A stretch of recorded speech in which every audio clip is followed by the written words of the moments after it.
Bonjour à tous et bienvenue sur la chaîne Explique-moi ça. Aujourd'hui, je vous explique les règles de Périple. Périple, c'est un jeu qui a été créé par Ryan Locat et qui a été illustré par lui-même aussi. Et c'est plutôt rare, il faut le souligner. C'est un jeu édité chez Lucky Duck Games et Red Raven. C'est un jeu de 2 à 4 joueurs à partir de 8 ans pour des parties qui durent environ 40 minutes. Alors, pour la mise en place, c'est assez simple. Chaque joueur va prendre une couleur et prendre les personnages de sa couleur. Vous voyez, moi j'ai décidé de prendre le vert et donc du coup je vais les mettre dans ce sens. On a ici le rouge et ici le bleu. Si jamais on joue à 3 joueurs, on va donc les disposer exactement comme ça. Et par exemple, si on jouait à 4, l'autre joueur mettrait ses cartes comme ça. Si jamais on joue à 2, on va enlever le rouge et donc du coup on se mettra face à face. C'est très important, pourquoi la disposition des cartes? Parce que nous avons envoyé des formes et il faudra respecter le sens de nos cartes et de faire la forme dans le même sens. Donc c'est assez important. Au milieu, on va mettre 6 cartes, quel que soit le nombre de joueurs. Vous voyez les cartes, donc elles ont un bas et donc on mettra le bas de cela vers moi et le bas de cela vers l'autre joueur. D'accord? Donc c'est toujours important. Chaque joueur va se recevoir une carte d'aide de jeu, et donc ça fait plaisir, il y a une aide de jeu dans ce jeu, donc ça c'est cool.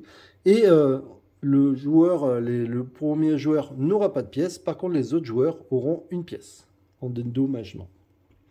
Si vous jouez avec les artefacts, on fera un tas avec les artefacts, et on mettra 4 artefacts de côté qu'on pourra acheter. On mettra aussi la pioche des cartes qui vont arriver face visible pour voir ce qui arrive. C'est très important aussi. Et là, on aura une carte avant-poste qui sera sur le côté. C'est un peu comme un bonus. Le premier joueur qui parvient à encercler totalement le marqueur d'un adversaire, donc avec 8 cases autour, remporte l'avant-poste et donc récupère 3 points de victoire. Je vous conseille de ne pas vous focaliser là-dessus car c'est pas forcément facile à faire. Donc ça y est, on est prêt. Alors maintenant, c'est quoi le but du jeu et comment ça joue? Le but du jeu, ça va être de récupérer des cartes qui se trouvent au milieu. Et dès qu'un joueur en aura 10, attention, 10 en comptant les siennes, donc déjà, vous voyez, on en a 3. Donc en fait, dès qu'on aura récupéré cette carte, on finira le tour de jeu. Celui qui aura le plus de points gagnera.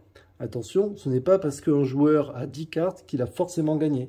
Et oui, parce que vous voyez, il y a des cartes qui vaut 1 point de victoire et il y a des cartes qui valent 3 points de victoire. Donc du coup, il faut faire attention. Nous aurons aussi sur les artefacts, mais j'y reviendrai, des points de victoire. Donc c'est pareil, on comptera aussi à la fin les points de victoire des artefacts. Alors un tour de jeu, c'est très simple. Les artefacts, je vous les expliquerai totalement à la fin pour ne pas vous mélanger. Car vous n'êtes pas obligé de jouer avec les artefacts. Moi, je vous le conseille, mais vous n'êtes pas obligé. Alors, le joueur vert va décider de jouer. Il doit choisir une de ces 3 cartes et faire l'action, donc c'est-à-dire poser ses cubes en fonction.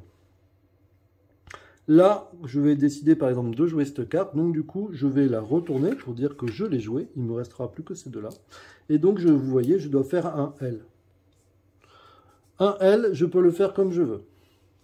C'est-à-dire, je peux très bien décider de le mettre sur plusieurs cartes. Là, vous voyez, je suis sur 3 cartes, pas de problème. Je peux aussi décider de mettre que sur une carte, ça ne pose pas de problème. Je peux aussi, si jamais il y avait eu, admettons, un autre joueur, je peux décider aussi de me dire que je fais mon L comme ça. Et là, normalement, vous voyez, je devrais mettre mon cube, mais vu qu'il y a quelqu'un, du coup, je ne le mets pas. Par contre, je n'ai pas le droit de décider de faire mon L comme ça, de sortir de la zone. Ça, c'est interdit, je ne peux pas faire ça.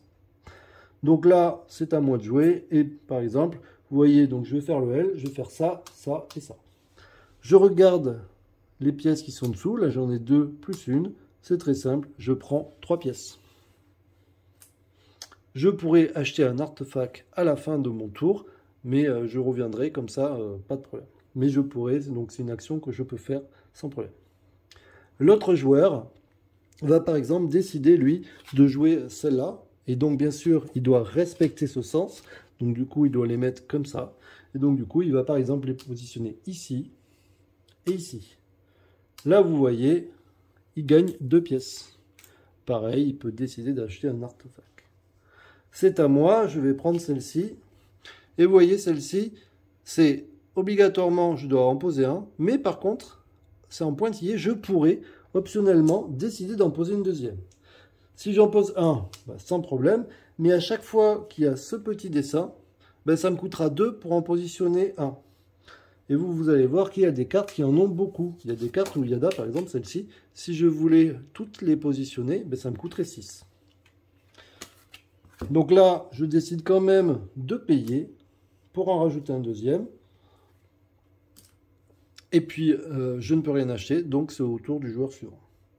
Le joueur suivant, par exemple, a vraiment envie d'utiliser cette carte. Mais vous avez bien vu qu'elle était retournée, donc normalement, il ne peut pas. Normalement, il ne peut utiliser que celle-ci ou celle-ci. Et bien, en fait, il peut décider de payer. Si on décide de payer, on peut retourner nos cartes. Ça s'appelle un repos anticipé. Et donc, du coup, il va payer, mais en fonction du nombre de cartes qui sont encore visibles. Là, il a 2 cartes visibles, donc du coup, il va payer 2 pour retourner l'ensemble de ses cartes. D'accord? Et je dis bien l'ensemble. C'est-à-dire que si, pour la petite explication, c'était comme ça, il n'a que 2 cartes visibles, il paierait toujours 2 pour retourner l'ensemble de ses cartes. Et tant que je suis là-dessus, s'il avait des artefacts qui soient face visible ou face cachée, quand il décide de retourner tout, on ne les compte pas, eux, au niveau du coût. Par contre, ça lui permet de les redresser aussi. D'accord? Ok. Donc, il a payé. Et donc, du coup, il a décidé, par exemple, d'utiliser de nouveau celle-ci en la mettant ici. Donc, du coup, il gagne 2. Là, c'est à moi. Tout à l'heure, d'ailleurs, j'avais joué celle-là, donc il fallait qu'elle soit retournée. C'est à moi. Et, par exemple, je vais décider de positionner celle-ci. Celle-ci, je ne peux pas. Du coup, ben, je vais la positionner ici. Donc, je gagne une pièce. Comme ça, je vous explique toutes les possibilités. C'est le joueur suivant. Le joueur suivant peut décider de, par exemple, jouer celle-ci. Donc, il joue celle-ci. Il la met ici. D'accord? Et là, vous voyez, on est égalité et la carte est pleine. Dès qu'une carte est pleine, on va regarder qui est majoritaire. Si jamais c'était le bleu qui était majoritaire, bah c'est lui qui remporte la carte. Donc on va dire qu'il remporte la carte et il la met face visible. Il pourra utiliser son pouvoir, d'accord? Donc c'est celle-ci, hein, bien sûr. Soit il n'est pas majoritaire, comme ceci. Et là, on va faire une enchère. Attention, il n'y a qu'un tour d'enchère. Et ça calme. C'est-à-dire que lui, il va enchérir, puisque c'est le premier à avoir fini la carte. Il va enchérir, et après, je pourrai enchérir. C'est-à-dire que s'il met 1, que je mets 2, il ne pourra plus la récupérer. Là, il a vu que j'avais 2 pièces. Il pourrait dire, par exemple, 2. Moi, je devrais enchérir au-dessus, mais je ne peux pas. Donc, du coup, c'est sûr, c'est lui qui récupère la pièce. Comme j'ai des joueurs qui sont dessus, je récupère un point. Enfin, une pièce, pardon. Je récupère une pièce. Peu importe le nombre de personnages que j'ai dessus, je récupère quand même qu'une pièce. Là, donc du coup, il la prend et il la met comme ceci. D'accord? Bien sûr, il avait tourné cette carte. Aussitôt, on en remet une et on est reparti. Ça arrive à moi. Vous voyez que tout est retourné. Du coup, gratuitement, sans payer, ça me permet de redresser tous mes personnages. Encore une fois, pour la petite explication, si j'avais eu un artefact, par exemple, un ou plusieurs, hein, face cachée, que j'avais déjà utilisé, vu que là je n'ai plus de personnage, je redresse l'ensemble de mes personnages et aussi l'artefact.